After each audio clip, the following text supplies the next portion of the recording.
ചരിത്രകാരൻ doctor MGS Narayanan വിടവാങ്ങി.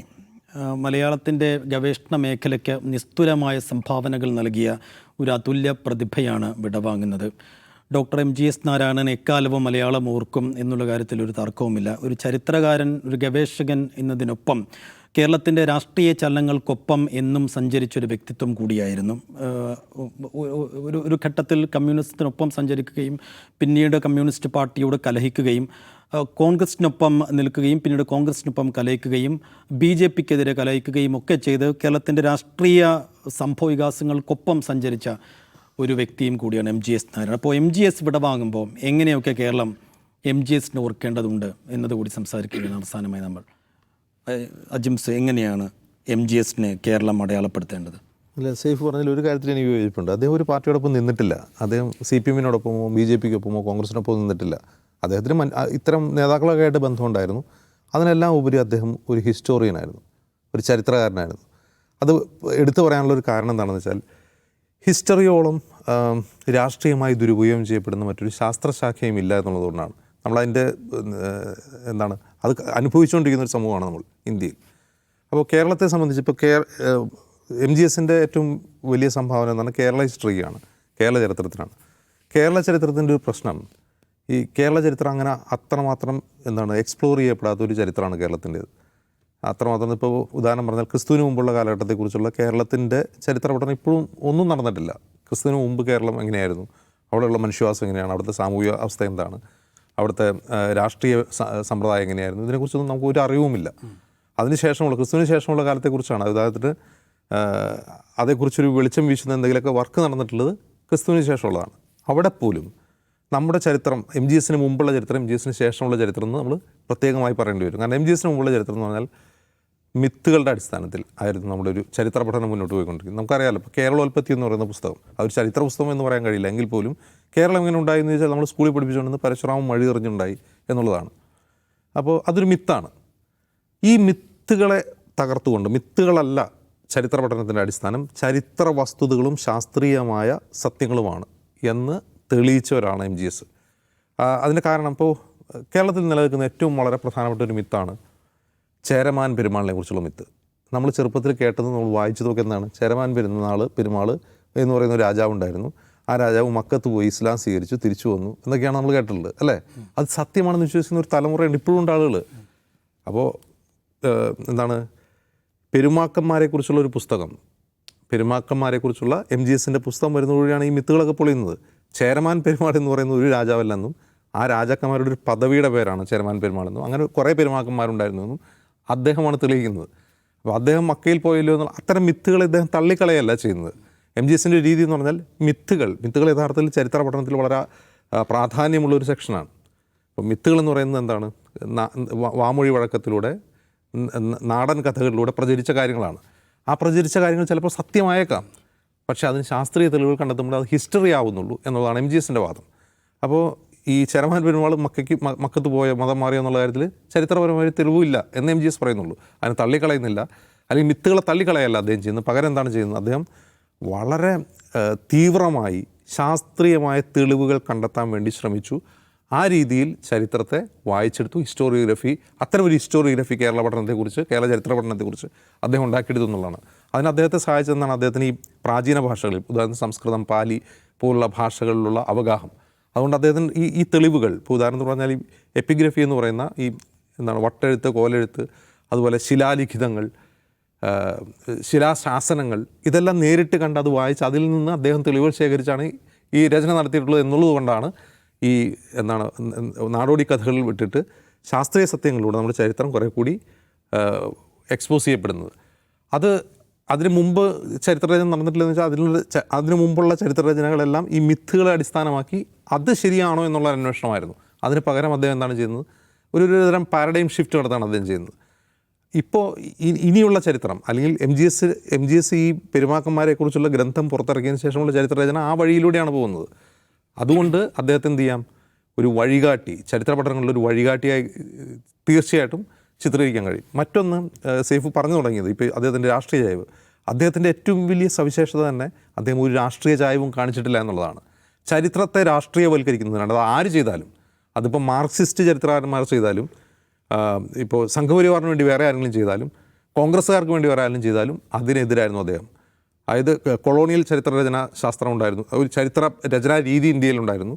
Marxist historians എന്ന് പറയുന്ന ഇപ്പോൾ റോമിള താപ്പറെ പോലുള്ളവർ ആ ഒരു രീതി ഉണ്ടായിരുന്നു. ഇവരോടെല്ലാം കലഹിക്കുകയും ചരിത്രത്തെ ചരിത്രമായി മാത്രം കാണുകയും അതിന് തെളിവുകൾ വേണം, ആ തെളിവുകളുടെ അടിസ്ഥാനത്തിൽ മാത്രം ചരിത്രത്തെ ഇൻ്റർപ്രറ്റ് ചെയ്താൽ മതി എന്ന് അദ്ദേഹം വാശി പിടിക്കുകയും ചെയ്തു. അതുകൊണ്ട് ചരിത്ര പഠനത്തിന് ഹിസ്റ്റോറിയോഗ്രഫിക്ക് ഏറ്റവും മികച്ച സംഭാവന നൽകിയ മലയാളി എന്ന് തന്നെ MGSനെ പറ്റി പറയേണ്ടി വരും. മറ്റൊരു കാര്യം, അദ്ദേഹം എല്ലാ കാലത്തും ചരിത്രത്തെ രാഷ്ട്രീയവൽക്കരിക്കുന്നവരോട് കലഹിച്ചിരുന്നു. ഇപ്പോൾ കേരളത്തെ സംബന്ധിച്ച് കേരളത്തിലെ ഹിസ്റ്റോറിയോഗ്രഫിയുടെ പ്രധാനപ്പെട്ട ആളുകൾ മുഴുവൻ മാർക്സിസ്റ്റുകളാണ്. മാർക്സിസ്റ്റ് ചരിത്ര രചനാശാസ്ത്രത്തെ പിന്തുടരുന്നവരായിരുന്നു. അദ്ദേഹം ആ രീതിയോട് എതിർത്തപ്പോൾ അദ്ദേഹത്തെ പറ്റി ആളുകൾ വിചാരിച്ചു അദ്ദേഹം മാർക്സിസ്റ്റ് വിരുദ്ധനാണ്, അതുകൊണ്ട് CPM വിരുദ്ധനാണെന്ന് ചിലർ തെറ്റിദ്ധരിച്ചു. അദ്ദേഹത്തിന് അങ്ങനെ ആരോടും വിരുദ്ധതയില്ല. അദ്ദേഹത്തിന് കോൺഗ്രസിനോടോ CPMനോടോ BJPയോടോ അദ്ദേഹം അതുമായിട്ടല്ല ബന്ധപ്പെട്ടിരിക്കുന്നത്, അദ്ദേഹം ചരിത്രവുമായിട്ടാണ് ബന്ധപ്പെട്ടിരിക്കുന്നത്. അപ്പോൾ ഈ മാർക്സിയൻ ഹിസ്റ്റോറിയോഗ്രഫിയുടെ കലഹിച്ച MGSനെ കുറിച്ച് BJP തെറ്റിദ്ധരിച്ച് അദ്ദേഹം BJPയുടെ അനുഭവമുള്ളവനായിരിക്കും എന്ന് കരുതി 2001 അദ്ദേഹത്തെ ICHRൻ്റെ മെമ്പർ സെക്രട്ടറിയും ചെയർമാനൊക്കെ ആക്കി. അദ്ദേഹം അവിടെ നിന്ന് കലഹിച്ചിറങ്ങി, അദ്ദേഹം രാജിവെച്ച് പോകുന്നു. രാജിവെക്കാൻ കാരണം എന്താണ്? ഹിസ്റ്ററിയിൽ സംഘപരിവാർ കൈകടത്താൻ തുടങ്ങി, ചരിത്രത്തിൻ്റെ കാവ്യവൽക്കരണം അവിടെ നടക്കുന്നു, ഞാൻ സമ്മതിക്കില്ല പറഞ്ഞാൽ അദ്ദേഹം ഇറങ്ങി പോകുന്നു. അതാണ് അദ്ദേഹത്തിൻ്റെ രീതി. അദ്ദേഹത്തിന് അല്ലാതെ CPMനോടോ BJPയോടോ കോൺഗ്രസിനോടോ ആരോടും പ്രത്യേകമായ മമതയോ പ്രത്യേകമായ വിദ്വേഷമോ ഇല്ല. അദ്ദേഹം ചരിത്രത്തോടായിരുന്നു അദ്ദേഹത്തിൻ്റെ പ്രതിബദ്ധത മുഴുവൻ. അതുകൊണ്ട് അതൊരു കേരളത്തിലെ ചരിത്ര പഠനത്തെ സംബന്ധിച്ച് ഞാൻ മുമ്പ് പറഞ്ഞ പോലെ ഒരു പാരഡൈം ഷിഫ്റ്റാണ്, ഒരു വഴിമാറലാണ്, ഒരു ഗതിമാറലായിരുന്നു അദ്ദേഹത്തിൻ്റെ കാലഘട്ടം, അദ്ദേഹത്തിൻ്റെ സംഭാവനകൾ എന്ന് ഉറപ്പിച്ച് പറയാൻ കഴിയും. മറ്റൊന്ന്, ഈ ഇൻ്റലക്ച്വലായിട്ടുള്ള ഒരു തരം സത്യസന്ധതയുണ്ട്, ബൗദ്ധിക സത്യസന്ധത. അതെല്ലാ കാലത്തും അദ്ദേഹം പിൻപറ്റിയിരുന്നു. ഒരു തരത്തിലുള്ള സ്വാധീനത്തിനും, അത് രാഷ്ട്രീയമോ അല്ലെങ്കിൽ മറ്റേതെങ്കിലും കാര്യത്തിലായ ഒരു സ്വാധീനത്തിനും അദ്ദേഹം വഴങ്ങിയിരുന്നില്ല. അതുകൊണ്ട് കേരളത്തിൻ്റെ ചരിത്ര പഠന രംഗത്ത് മാത്രമല്ല, കേരളത്തിൻ്റെ ചരിത്രത്തിൽ തന്നെ എല്ലാ കാലത്തും ഓർമ്മിക്കപ്പെടുന്ന ഒരാളായിരിക്കും MGS. നൗഫൽ, കമ്മ്യൂണിസ്റ്റ് പാർട്ടിയുമായി MGS കലഹിക്കുമ്പോൾ അദ്ദേഹം ഒരു കോൺഗ്രസ് അനുഭാവിയാണെന്ന് വിലയിരുത്തൽ വരുന്നു. പിന്നീട് അദ്ദേഹം കോൺഗ്രസിനെ കണക്കറ്റ് വിമർശിക്കുന്ന ഒരു ഘട്ടത്തിൽ അദ്ദേഹം കമ്മ്യൂണിസ്റ്റ് അനുഭാവിയാണെന്ന് വിലയിരുത്തൽ വരുന്നു. യഥാർത്ഥത്തിൽ MGS എന്തായിരുന്നു? എനിക്ക് ഈ ഘട്ടത്തിൽ സത്യത്തിൽ എനിക്ക് ഓർമ്മ വരുന്നത് നാസർ ഖാനാണ്. ചരിത്ര നാസർ ഖാൻ ശരിക്കും ഈ ചർച്ചയിൽ വേണമായിരുന്നു. കാരണം MGSൻ്റെ എനിക്ക് തോന്നുന്നു മിക്ക പുസ്തകവും നാസർ ഖാൻ വായിച്ചിട്ടുണ്ടാവുന്ന ഉറപ്പാണ്. അദ്ദേഹം എവിടെയെങ്കിലും ഇത് എഴുതുമെന്നാണ് ഞാൻ പ്രതീക്ഷിക്കുന്നത്. പിന്നെ സൈഫ് ചോദിച്ച ചോദ്യത്തിലേക്ക്, ഒരിക്കലും വൈകാരികമായി ചരിത്രത്തെ സമീപിച്ച ഒരാളല്ല അദ്ദേഹം. വസ്തുതകളായിരുന്നു അദ്ദേഹത്തിൻ്റെ പിൻബലം. അതുകൊണ്ട് തന്നെ അദ്ദേഹം എല്ലാവരുടെയും ശത്രുവായിരുന്നു, എല്ലാവരുടെയും മിത്രവുമായിരുന്നു. അപ്പോൾ അദ്ദേഹം EMSനെ കുറിച്ച് അങ്ങനെയല്ല, ഇപ്പോൾ പറഞ്ഞ പോലെയല്ല, ഇങ്ങനെയാണ് എന്ന് പറയുമ്പോൾ അദ്ദേഹത്തിന് RSSകാരനാക്കി ആക്കാൻ വേണ്ടി ശ്രമിച്ചു. ബാബരി മസ്ജിദ് പൊളിച്ചെടുത്ത് വിഗ്രഹത്തിൻ്റെ അവശിഷ്ടങ്ങൾ കിട്ടിയിട്ടുണ്ട് എന്ന് അദ്ദേഹം പറയുമ്പോൾ അദ്ദേഹത്തിനെ എന്താക്കുന്നു, മുസ്ലിം വിരുദ്ധനാക്കി ചിത്രീകരിക്കുന്നു. പക്ഷേ അദ്ദേഹം അത് രാമജന്മഭൂമി അല്ല എന്ന് പറയുകയും ചെയ്തിട്ടുണ്ട്. അപ്പം പലർക്കും അദ്ദേഹം വസ്തുതകളുടെ അടിസ്ഥാനത്തിൽ ചരിത്രത്തെ വിശകലനം ചെയ്യുമ്പോൾ അദ്ദേഹം ശത്രുവായിട്ടുണ്ട്. പക്ഷേ അദ്ദേഹം അങ്ങനെയല്ല.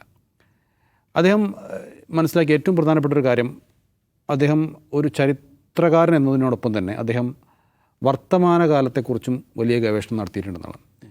കേരളത്തിൻ്റെ സമകാല വ്യഥകൾ എന്ന് പറയുന്നൊരു പുസ്തകം അദ്ദേഹം എഴുതിയിട്ടുണ്ട്. ആ പുസ്തകത്തിൽ അദ്ദേഹം വർഗീയത കേരളത്തിലേക്ക് വന്നതെങ്ങനെ, അതടക്കമുള്ള വിഷയങ്ങൾ വളരെ വിശദമായി അദ്ദേഹം ഗവേഷണപരമായി അദ്ദേഹം അതിൽ വിശദീകരിച്ചിട്ടുണ്ട്.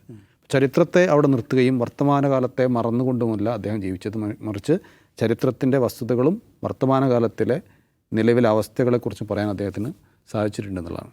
അദ്ദേഹം ഏതൊരു വിഷയത്തിലും ഒന്നാമത് അദ്ദേഹം കൃത്യമായ നിഗമനങ്ങളിൽ അദ്ദേഹം എത്തും. അത് വെറുതെ എത്തുന്നതല്ല, കൃത്യമായ തെളിവുകളോടെ വസ്തുതകളോടെയാണ് അദ്ദേഹം നിഗമനത്തിൽ. അങ്ങനെ നോക്കുമ്പോൾ അദ്ദേഹം ശരിക്കും ആ കാര്യത്തിലൊരു പോരാളിയാണ്. രണ്ടാമത്തെ കാര്യം, അദ്ദേഹം ഈ പറയുന്ന വർത്തമാനകാലം കൂടി അദ്ദേഹം കൂട്ടിച്ചേർത്തുകൊണ്ടാണ് അദ്ദേഹത്തിൻ്റെ ചരിത്രത്തിലെ വിശകലനങ്ങൾ നടത്തിയിരുന്നെന്നുള്ളതാണ്. ആ നിലയിൽ നോക്കുമ്പോൾ മറ്റു ചരിത്രകാരിൽ നിന്ന് വ്യത്യസ്തമാകുന്ന രീതികളാണ് അദ്ദേഹത്തിനുണ്ടായിരുന്നത്. മൂന്നാമതായി അദ്ദേഹം ആരുടെ കൂടെയുമല്ല, എന്നാൽ എല്ലാവരുടെയും കൂടെയുമാണ് എന്നുള്ളതാണ് അദ്ദേഹത്തിൻ്റെ ചരിത്രത്തിൻ്റെ ഒരു പ്രത്യേകത. അതായത് അദ്ദേഹം ജെയിംസ് സൂചിപ്പിച്ച അതേപോലെ തന്നെ കൃത്യമായി അദ്ദേഹം വസ്തുതകളുടെ അടിസ്ഥാനത്തിൽ മാത്രമേ സംസാരിക്കുകയുള്ളൂ. ഈ മിത്തുകളുടെ കാര്യം പറഞ്ഞു, അദ്ദേഹം തിരുത്തി എഴുതിയ കേരള ചരിത്രം എന്ന് പറയുന്ന ഒരു പുസ്തകത്തിൽ അദ്ദേഹം നമ്മളൊക്കെ കേട്ട് പഠിച്ച 10 മിത്തുകൾ അദ്ദേഹം പൊളിച്ചെഴുതുന്നുണ്ട്. പരശുരാമൻ മഴുകെറിഞ്ഞ് കേരളമുണ്ടായ കഥ, ഓണവും മഹാബലിയും തമ്മിലുള്ള ബന്ധം, ചേരമാൻ പെരുമാളിൻ്റെ മക്ക യാത്ര, സെൻറ് തോമസ് കേരളത്തിലേക്ക് വന്നത്, വാസ്കോഡ ഗാമ കാപ്പാട് ഇറങ്ങിയത്, ഇതെല്ലാം അദ്ദേഹം പൊളിച്ചെഴുതുകയാണ്. അദ്ദേഹം കാപ്പാട് സ്ഥാപിച്ച മറ്റേ കല്ലുണ്ടല്ലോ, വാസ്കോഡ ഗാമ വന്നിറങ്ങി എന്ന് പറയുന്ന 1468 മെയ് 20 അങ്ങനത്തെ ഒരു ഡേറ്റ് വെച്ചിട്ട് കല്ലുണ്ടല്ലോ, അതിന് അദ്ദേഹം വിഡ്ഢിക്കല്ല് എന്നാണ് അദ്ദേഹം സൂചിപ്പിക്കുന്നത്. അദ്ദേഹം വാസ്കോഡ ഗാമ ഇറങ്ങിയത് അവിടെയല്ല, പന്തലായനിയിലാണെന്നൊക്കെ പറഞ്ഞ് അദ്ദേഹം കൃത്യമായി ആ കാര്യങ്ങൾ വിശദീകരിക്കുന്നുണ്ട്. അങ്ങനെ ഓരോ ഓണവും മഹാബലിയും തമ്മിൽ ഒരു ബന്ധവുമില്ല. ചേരമാൻ പെരുമാൾ ജീവിച്ചതും മുഹമ്മദ് നബി മക്കയിൽ ജീവിച്ചതും 2 കാലഘട്ടത്തിലാണ് അദ്ദേഹം വസ്തുത അടിസ്ഥാനത്തിൽ തെളിയിക്കുന്നുണ്ട്. അതുപോലെ തന്നെ ഓരോ കാര്യത്തിലും, സെൻറ് തോമസിൻ്റെ കാര്യത്തിലും എല്ലാ കാര്യത്തിലും അദ്ദേഹം വസ്തുതകൾ നിരത്തി ഇതിങ്ങനെയല്ല, ഇതെല്ലാം കള്ളക്കഥകളാണ് എന്ന് അദ്ദേഹം കൃത്യമായി അദ്ദേഹത്തിൻ്റെ പുസ്തകത്തിൽ വിവരിക്കുന്നുണ്ട്. അപ്പോൾ ഓരോ ഘട്ടത്തിലും ചരിത്രത്തെ എങ്ങനെയാണ് കാണേണ്ടത്. അപ്പോൾ നമുക്കറിയാം, പലപ്പോഴും പലരും അവരുടെ ലക്ഷ്യത്തിന് വേണ്ടി സംഘപരിവാർ അവരുടെ ലക്ഷ്യത്തിന് വേണ്ടി ചരിത്രത്തെ വളച്ചൊടിക്കുന്നു, മറ്റു പലരും അതുപോലെ വളച്ചൊടിക്കുന്നുണ്ട്, തങ്ങളുടെ ഇഷ്ടത്തിനനുസരിച്ച് വളച്ചൊടിക്കുന്നുണ്ട്. അപ്പോൾ അതൊന്നുമല്ല ഇദ്ദേഹം ഈ ഒരു നേർരേഖയിൽ മാത്രമേ പോവുകയുള്ളൂ. അവിടെ എനിക്ക് സത്യം കണ്ടെത്തണം എന്നുള്ളൊരു ലക്ഷ്യം മാത്രമാണ് അദ്ദേഹത്തിനുണ്ടായിരുന്നത്. ആ ലക്ഷ്യം പൂർത്തീകരിക്കുന്നതുവരെ അദ്ദേഹം ആ ഗവേഷണം മുന്നോട്ട് കൊണ്ടുപോകും. അതോടൊപ്പം തന്നെ കാലത്ത് എന്താണ് നമുക്ക് പറ്റുന്നത്, എന്താണ് ഇവിടെ ഇടതുപക്ഷത്തിന് പറ്റുന്നത്, എന്താണ് കോൺഗ്രസ്സിന് പറ്റുന്നത്, എന്താണ് മൊത്തം കേരളീയർക്ക് സംഭവിക്കുന്നത് എന്ന് കൃത്യമായി പറയാൻ അദ്ദേഹത്തിന് സാധിച്ചിട്ടുണ്ട്. അതെല്ലാം അദ്ദേഹം എഴുതി വെച്ചിട്ടുണ്ട്. ആ ഒരു നേർരേഖ വിട്ടൊരു കളി അദ്ദേഹത്തിന് ഉണ്ടായിരുന്നില്ല. അതുകൊണ്ട് അദ്ദേഹത്തിന് ശത്രുക്കളും മിത്രങ്ങളും ഒരുപോലെയുണ്ട്. ശരി, കേവലമായ രാഷ്ട്രീയ ലാഭത്തിന് വേണ്ടി ചരിത്രം വളച്ചൊടിക്കപ്പെടുന്ന ഒരു കാലത്ത് MGSനെ പോലെയുള്ള ഒരു ചരിത്രകാരനെ നഷ്ടപ്പെടുന്നത് കേരളത്തിന് തീർച്ചയായും വലിയ നഷ്ടം തന്നെയാണ്.